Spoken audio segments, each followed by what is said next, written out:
आकर यही कह रहा हूं कि 5 अगस्त के फैसले जो लिए गए, कांग्रेस पार्टी ऑन रिकॉर्ड है कि ये फैसले अनडेमोक्रेटिक तरीके से और अनकॉन्स्टिट्यूशनल तरीके से, इस बात को हमें रोज रोज कहना वो फिर हल्का हो जाता है।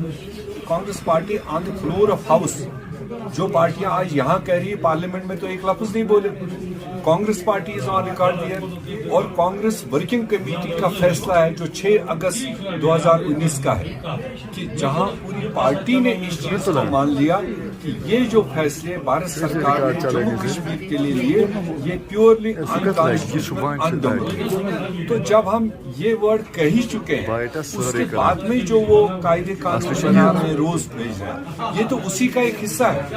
जब उनके लिए जमहूरियत का कोई माने नहीं है, कॉन्स्टिट्यूशन को बालाए ताक रख के वो पूरे देश में और जम्मू कश्मीर में इस तरह से ये चीजें लागू कर रहे हैं, तो ये अब अवाम को समझना है। अवाम के हाथ में एक मौका आएगा, अगर उनने पॉलिटिकल इंस्टीट्यूशंस को यूज नहीं किया, पॉलिटिकल पार्टीज को यूज नहीं किया, वो अवाम जान रही है कि किस तरह से वो यूनिलैटरली फैसले कर रहे हैं। ऐसे में अनकरीब जम्मू कश्मीर के अवाम के हाथ में एक अच्छा इंस्ट्रूमेंट आ रहा है। उस इंस्ट्रूमेंट को वो सही तरीके से सही जगह पर इस्तेमाल कर सके, जिससे ये सारे जुल्मात जो भाजपा के हैं, आरएसएस के हैं, इनको एक वोट के जरिए से हम खत्म कर सकते हैं, जम्मू कश्मीर में एक अच्छा वातावरण पैदा कर सकते हैं। एक आखिरी सवाल है मेरा, क्योंकि आपका जो मोटू है वो पीएचडी का भी मोटू था, आप भी उसमें शामिल थे पहले, फिर आपने किनारा कशी क्यों? नहीं, आप ये कहिए जो हमारा मौकूफ है वो पीएचडी का है। बिल्कुल सेम मोटू है ना आपका,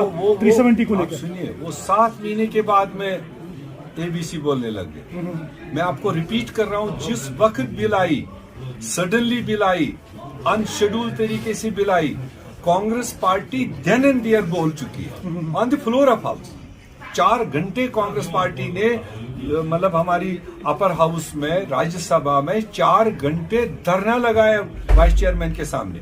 उसके बाद जब बोलने की बात आई, कांग्रेस ने मतलब दिल से बोला, वहां जम्मू कश्मीर के लोगों की आवाज बोली, कॉन्स्टिट्यूशन की आवाज बोली, जमहूरियत की आवाज बोली। आप उस चीज को कई बार आप लोग उसको रायगान करते हो। सबसे पहले इंस्टेंटली कांग्रेस पार्टी बोली, बाद में धीरे धीरे सेकंड थॉट करके सोच समझ के और सारे लोग और तरीके से बोल रहे हैं। ठीक है, तो देयरफॉर कांग्रेस पार्टी को किसी की डिक्टेट की जरूरत नहीं है, किसी के समझाने की जरूरत नहीं है। The oldest party in the country, और ओल्डेस्ट पार्टी को सब चीज पता है, देश और देश के लोगों को कैसे नुमाइंदगी करनी है, वो कांग्रेस पार्टी बखूबी जानता है। यहाँ पर काफी ज्यादा लीडर्स ऐसी बात कर रहे हैं कि यहाँ पर महागठबंधन होना चाहिए, जो यहाँ पर रीजनल लीडर्स है, क्योंकि यहाँ पर ऐसी ताकतें हैं जिनको हराना बताया जाता है कि नामुमकिन है। आपको नहीं लगता कि रीजनल लेवल पर आपको एकजुट होकर जो है ऐसे एलिमेंट्स को के साथ इलेक्शन करवाने की जरूरत है?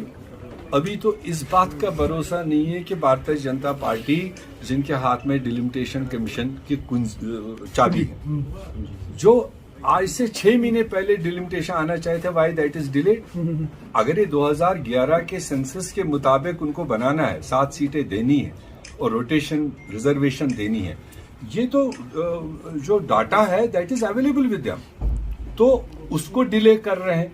और कितना डिले करेंगे नोबडी नोस। क्या रीजन है? उसके बाद चुनाव की प्रक्रिया कब शुरू करेंगे? वरना ऑल पार्टी में home minister, prime minister on record थे कि हमें डिलिमिटेशन जल्दी निकालना चाहिए और चुनावी प्रक्रिया शुरू करनी चाहिए, अवामी सरकार होनी चाहिए। अब 5 महीने तो तब से भी हो गए, डिलिमिटेशन का कहीं निशान नहीं। तो इसलिए उनको घबराहट है, उनकी जो पॉलिसीज है ये जम्मू कश्मीर के लोग मतलब ओन नहीं कर रहे। यहाँ की बात छोड़ो, शायद कश्मीर में तो कयामत तक नहीं करेंगे बीजेपी के पॉलिसीज को, गिने चुने कुछ पेड लोग हो सकते हैं, मगर अवाम तो नहीं करेगा।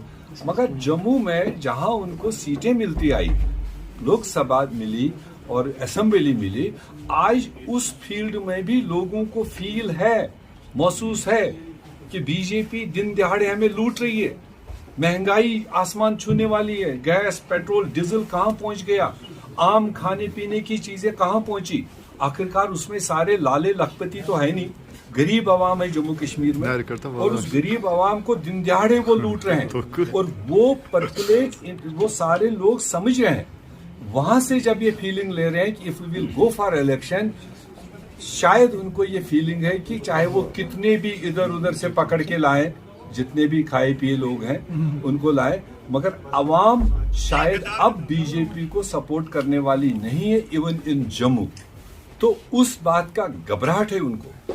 जब तक ना कोई और डेवलपमेंट के अलावा, लोगों की वेलफेयर प्रोग्रामों के अलावा कोई फिर वो पोलराइजेशन का तरीका नहीं निकालेंगे, और उनको लगेगा नहीं कि हमें कुछ खाता खुलेगा जम्मू में, तब तक वो चुनाव करने की हिम्मत में नहीं है। Thank you. India Pakistan match हो, या इंडिया न्यूजीलैंड हो, इंडिया ऑस्ट्रेलिया हो, पाकिस्तान और बांग्लादेश हो, ये गेम्स तो एक अलग दुनिया है। उसमें न तो जात, न पात, न मुल्क, न सियासत होना ही नहीं चाहिए। और मैं तो उस T20 में दो खूबसूरत चीजें देखी।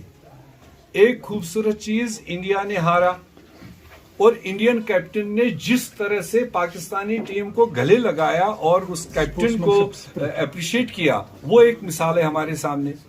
दूसरी बात, देश का प्रधानमंत्री, इंडिविजुअली पार्टी वाइज हमारी आइडियोलॉजिकल फाइट है उसके साथ में, मगर देश का प्रधानमंत्री तो है, 135 करोड़ लोगों का तो वो प्रधानमंत्री है, तकदीर है।